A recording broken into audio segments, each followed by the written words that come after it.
In 2018, the Red Sox were the best team in baseball, led by a relentless offense featuring the 2018 AL MVP Mookie Betts, along with the Killer Bees, the premier free agent signing and designated hitter JD Martinez, and a pitching staff that just couldn't lose. Boston was 21-7 at the end of April. Combined with some shrewd trades throughout the season to acquire Nathan Eovaldi and Steve Pearce, the Red Sox made a magical run to the World Series, knocking off the NL champion Los Angeles Dodgers to win their 4th title since 2004. In the 7 years since that title, the Red Sox have been the furthest thing from dominant. At the time of writing, the Red Sox are 474 and 469 since winning the World Series in 2018, and have achieved a .500 record on 73 different occasions since 2020, the most in the MLB. It's a complete shift from the Red Sox teams that were at times volatile, but there was always a sense that they could turn it around. So, what went wrong in Boston? This is the anatomy of the fall of the Boston Red Sox. The 2019 season was another classic case of World Series hangover. The Red Sox dropped from 108 wins in 2018 to just 84 a year later. The 24-game drop is the second worst hangover in the MLB since 2000, only trailing the 2013-14 Red Sox, who went first to worst a year after completing the worst to first turnaround. Back to 2019, what is surprising when looking back on this season is how the offense didn't really change. While Mookie Betts and JD Martinez came back down to earth, shortstop Xander Bogaerts posted his best offensive season, and young third baseman Rafael Devers had a breakout campaign. The result was this: the Red Sox posted better offensive numbers in 2019 than they did the year prior when they won the World Series. The pitching, on the other hand, did the opposite. Fresh off signing Chris Sale to an extension, he had the worst season of his career, missing the All-Star game and finishing outside the top 10 of Cy Young voting for the first time since becoming a starter in 2012. At the same time, $31 million man David Price was regressing quickly, perhaps due to his 2018 carpal tunnel diagnosis. And with 2018 closer Craig Kimbrell gone, the Sox pitching staff struggled, allowing an extra run per game. But the most notable statistic here is their save percentage. In 2019, the Red Sox recorded 33 saves in 64 attempts, a 13-save drop-off year to year. Without a proper closer, the Red Sox just couldn't secure wins like they did in 2018, and the 13-win drop-off, coincidentally, was how many games Boston missed the playoffs by in 2019. Entering the 2019 offseason, a storm was brewing in Boston. With President of Baseball Operations Dave Dombrowski fired, the Red Sox hired Rays Senior Vice President of Baseball Operations Chaim Bloom to be their Chief Baseball Officer. The idea was simple. Bloom could bring some of the Rays philosophy to Boston, combining deep wallets with a development plan that produced the #1 farm system in baseball. And that could have been so much. But then something else happened. With 1 year remaining on his contract, the Red Sox traded Mookie Betts to the Dodgers, receiving top prospect Jeter Downs, young outfielder Alex Verdugo, and a little-known catcher named Connor Wong. While half of David Price's contract also went to LA, the move saw the entrance of a new philosophy within the city of Boston. Instead of going all out to win a title, the Red Sox would be focused on being competitive and remaining under the luxury tax. Prior to the trade and prior to COVID, the Red Sox were set up to have a payroll upwards of $270 million. With the luxury tax threshold being $208 million in 2020, this would put the Red Sox $62 million over the main threshold. More importantly, this would have been the 3rd consecutive year that the Red Sox would be over limit, meaning that they were fined 50% on every dollar over that number, meaning that the Red Sox paid an initial fine of $31 million. Stay with me now. On top of that fine, there are additional fees for going over certain surcharges, and the Red Sox are over the second surcharge at $248 million, meaning they pay an additional 45% fine on every dollar over that $248 mil, which is about $22 million that they're paying 45% on, meaning they get another $9 million fine. So by keeping Mookie Betts in Boston and thus the David Price contract, the Red Sox total roster cost would have been upwards of $310 million. By making the franchise-altering decision, the Red Sox saved $43 million in payroll and $31 million in fines, freeing $74 million overall. It's difficult to give too much flack to the Red Sox considering how weird the 2020 MLB season was. Alex Cora was suspended and fired thanks to his role in the Astros cheating scandal, leaving Ron Renicky as the Red Sox head coach entering the team's first season without Mookie Betts, and then the world shut down. The COVID-19 pandemic ravaged the United States, and baseball, like many other sports, shut down for a time. When it was time for a return, the MLB had a really short season. 60 games isn't entirely telling of how good or bad a season can be. Hell, if we go back to 2019, the Nationals won the World Series after starting off 27-33. Still, questions can be raised about why the Red Sox didn't commit to selling more, especially if money and financial reasons was the issue at hand with this team. They were 9-20 a week before the trade deadline and finished the season with the 4th worst record in the MLB. In a normal season, they would 1000% be sellers, but 2020 provided the Red Sox an extra year to plan their new competitive philosophy, and it looked like it was going to work in 2021. 2021 saw the final destruction of the Killer Bees.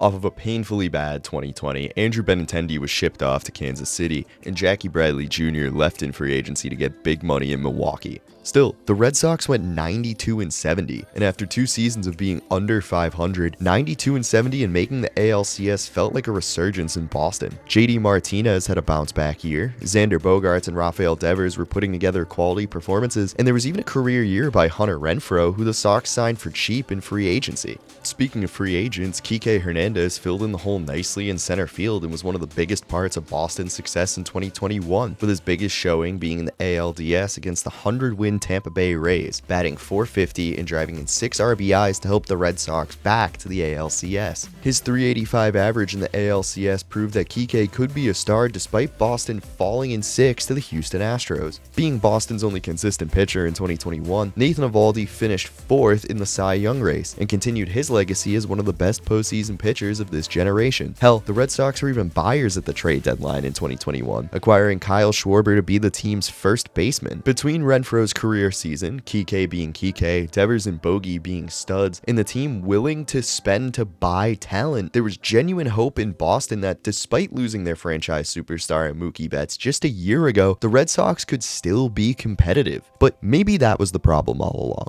The idea of being competitive to me is the same as always the bridesmaid, never the bride. And this is what Boston has wanted to do. Instead of being a team that is built to win, the team's competitive. They play the game, they have the chance to win, but they need things to get hot at the right time in order to win in the postseason. Still, competitive teams spend some money making smaller free agent signings to bolster their roster and only spending big when absolutely necessary.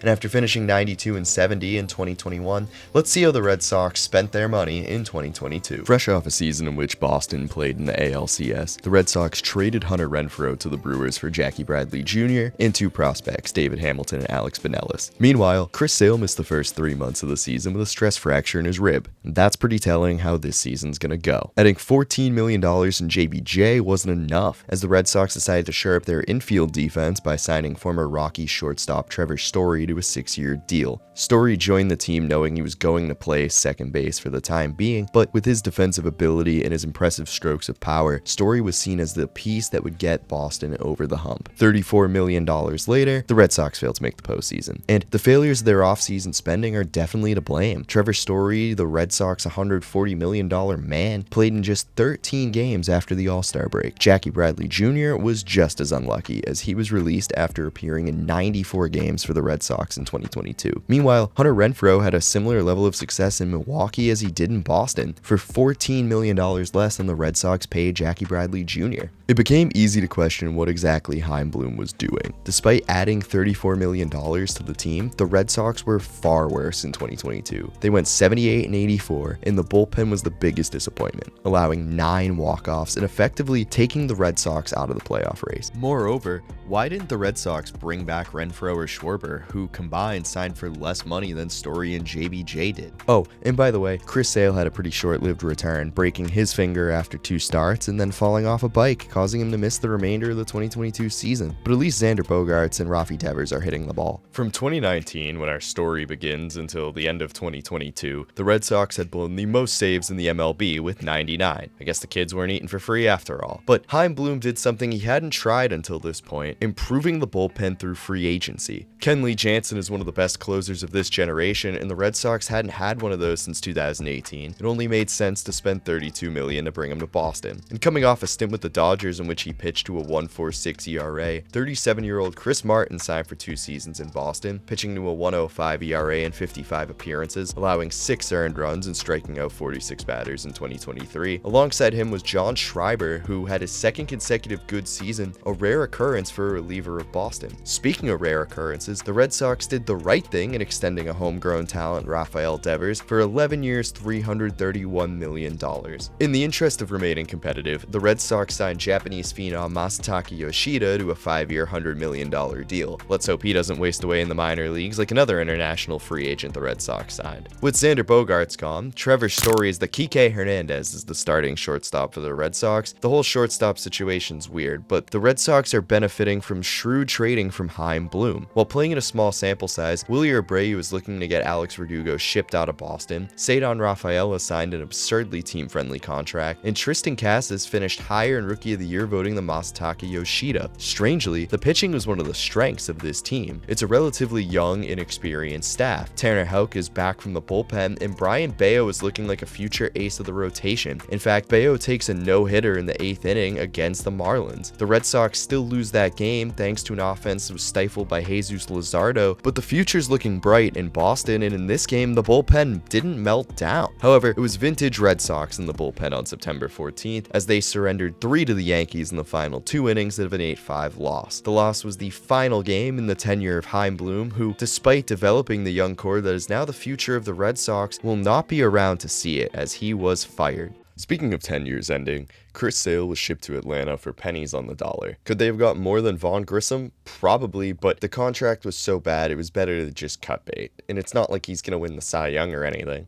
New GM and 2013 World Series champion Craig Breslow knows a thing or two about how to keep Sox fans happy. And with President Sam Kennedy saying the Red Sox were going to go full throttle in the offseason, there was hope for something huge in Boston. Going into the All-Star break, the Red Sox have a 53-43 record, sitting 10 games over 500. It's time to address the new problem facing the Red Sox, and it's Alex Cora. With his contract up at the season, it seems like an obvious move, and because the Red Sox can't trade their manager mid-season, they sign him to a 3-year, $21 million extension. Also in 2024, Jarren Duran posts the highest WAR for a Red Sox player since Mookie Betts. Duran would also win All-Star MVP and win over the hearts of Boston by muttering the city's second favorite 6-letter word while responding to a heckler. This was just one of the many incidents that clouded the Red Sox season in 2024. Reese McGuire, who came to Boston after they traded Christian Vasquez in 2022, got into a scrum with Cal Quantrill, who dropped one of the most diabolical insults since Meet the Grams. And so far, this was the best thing to come out of Christian Vasquez getting traded. Not trailing so far behind, though, is Willie Abreu, who wins a Gold Glove in his first season as the Red Sox right fielder. However, Abreu's breakout performance can't stop a slide, as the Sox go from 10 games over 500 before the All-Star break to playing 10 games under after the All-Star break. And a lot of this has to do with pitching performances. Heading into the All-Star break, the Red Sox had 5 main starting pitchers: Cutter Crawford, Tanner Houck, Brian Bayo, Nick Pivetta, and Cooper Criswell. They combined for well over 450 innings pitched in the first half of the season. And while for the most part they pitched decently, the second half was not as kind. Cooper Criswell and Brian Bayo did better in their starts, but Houck, Crawford, and Pivetta all struggled to maintain their form from the first half of the season. This, combined with an offense that struggled to produce runs in the second half, emphasized the need for the Sox to go full throttle, which they didn't do. They made no notable trades. There was no reinforcement for the pitching staff. There was no bat to get hot at the right time. There was nothing. And it was a far cry from the full throttle promise that the front office had made prior to the season. Forget even building a team to win. There wasn't even an attempt to be competitive in 2024. And for many fans,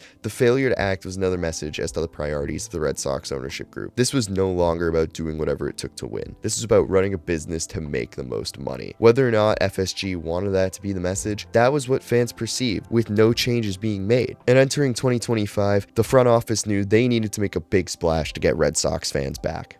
With one of the strongest farm systems in the MLB, the Red Sox decided to make a big move, trading 4 of their top prospects to acquire Garrett Crochet from the Chicago White Sox. In 1 year after the Red Sox became Rafael Devers' team, the Red Sox decided third base wasn't his position anymore, signing 2022 World Series champion and 2024 Gold Glove winner Alex Bregman to a 3-year, $120 million contract. The 2 big moves of the offseason had fans hopeful again. And this wasn't just delusion, there was a legitimate argument the Red Sox could go deep into October. MLB.com picked them to win the American League, saying the Red Sox were well suited to fix any holes that may appear. And on paper, the Red Sox were a major threat. They were gonna be big, but midway through June, the team looked dead in the water. Despite Alex Bregman looking like an MVP candidate at the beginning of the season, Willie Abreu reaching a new level of stardom 1 year after winning a Gold Glove, and rookie catcher Carlos Narvaez making the Mookie Betts trade look even worse, Boston found themselves in a horrible spot. A 30-35 record overall, the Red Sox' latest embarrassment came from a loss against the New York Yankees. And as typical, the Red Sox were undone by themselves. Poor pitching performances, especially in the first inning, hampered the Red Sox' chance of being competitive in games. 2024 All-Star Tanner Houck regressed drastically, and Walker Buehler looked to be a ghost of the young ace who dominated major league hitters in Los Angeles. And on the hitting side, Rafael Devers had a historically bad start to the season, starting off 0 for 25, but his turnaround didn't ingratiate himself to the front office anymore after pitching a fit about moving to DH in the first place. Christian Campbell, who made the opening day roster as one of Boston's top prospects, struggled in the month of May, and injuries to key players like Bregman, Abreu, and even Tristan Casas indicated a major problem with the Red Sox as a team. They were failing when it mattered most. The Red Sox were horrible in one-run games. After a 4-3 loss in 10 innings to the Angels, their record in such contests dropped to 6-17. But then something happened. In a week filled with division matchups against the Rays and the Yankees, the Red Sox started winning.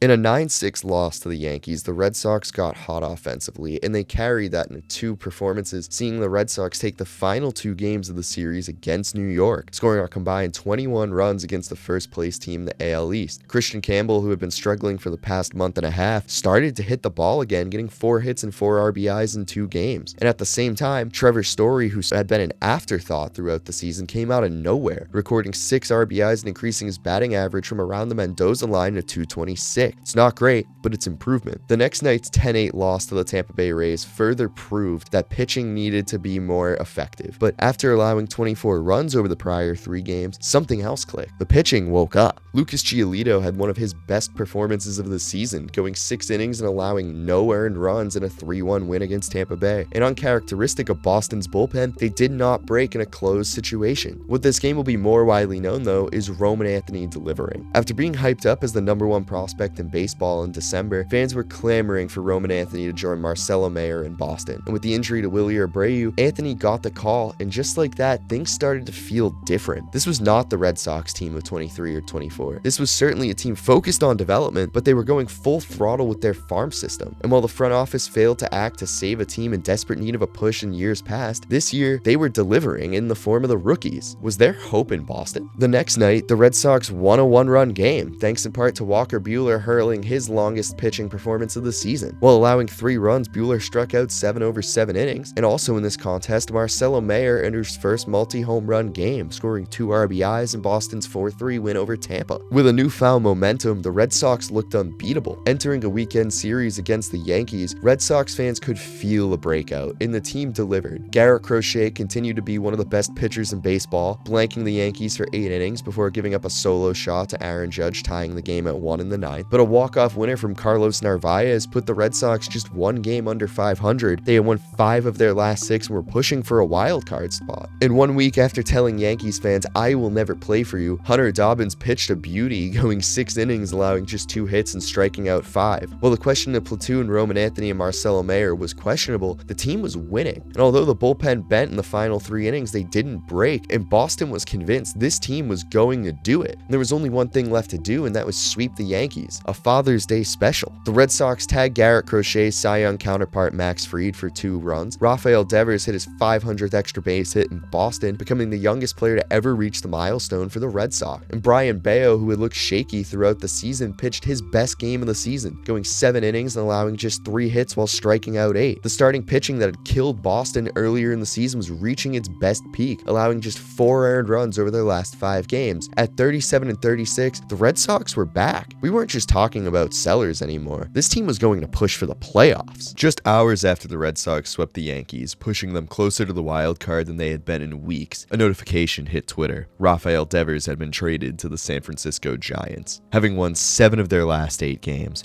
with the pitching staff firing on all cylinders, the young guys starting to hit, Craig Breslow and the Red Sox front office shifted the course of the franchise by trading their superstar again. As details of the trade came through, two things became apparent. The front office didn't appreciate Devers' refusal to play first base, and by doing so, the Red Sox saw Devers as an overpaid anchor. Still, Devers was undoubtedly Boston's best hitter. He was leading the team in walks, was one of the top league leaders in RBIs, and the Red Sox just traded him. The third year into a massive contract, and San Francisco took it all with no problem. It makes the Mookie Betts trade seem reasonable. Hell, Boston didn't even shop Devers to the rest of the league. They legitimately pulled a Nico Harrison. And just like that, the last remaining piece of the 2018 World Series roster was gone. And it was fitting, because this is not the same team as 2018. 7 years ago, the Red Sox were a team that would do anything to win. Sure, they were a team that lost games, they were bad at times, but there was always a hope that somehow they would find a way to turn it around. 4 years ago, the Red Sox were a team trying to be competitive, not because they had been rebuilding for the past 4 years, not because of new ownership, but because the Red Sox felt like doing so. And in 2025, the Red Sox have publicly embraced the philosophy they've been trying to hide all this time. It's not about the product on the field anymore. It's not about being a team that fans can be proud to support. It's about making the business strong. And we're just getting started on the Red Sox free fall to mediocrity.